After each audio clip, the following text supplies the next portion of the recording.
Hello, কে কোত্থেকে বলছিলেন? Hello Suman, আমি মা। ফোনটা ঘরে ফেলে গিয়েছিস, এত ভুলো মন হলে চলবে? মা আসলে শোন, আজকে তো তোদের মাদার্স ডে, ভাবলাম তোর জন্য একটু খিচুড়ি রান্না করি, এত প্রিয় তোর। কিন্তু রান্নাঘরে গিয়ে দেখি একটুও মুগ ডাল নেই। তুই বাসায় আসার সময় 1 কেজি মুগ ডাল আর একটা ফার্মের মুরগি নিয়ে আসিস। আচ্ছা না, 2 কেজি আনিস। থাকলো লেবু আনিস। আর আমার হাঁটুর ব্যথাটাও এত বেড়েছে, কিন্তু ওষুধটাও। মা, ওষুধটা তোমার সেকেন্ড ড্রয়ারে আছে, তুমি বোধহয় ভুলে গেছো।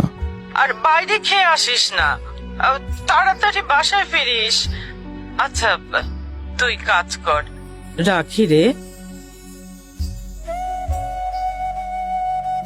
আসবো মা। আমি আসবো ফিরে,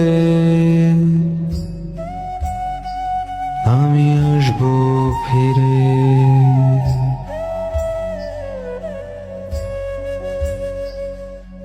এই তো মা, যাকে ঘিরে কত শত আয়োজন, অথচ যার সবটুকু জুড়েই নিঃস্বার্থ ভালোবাসা।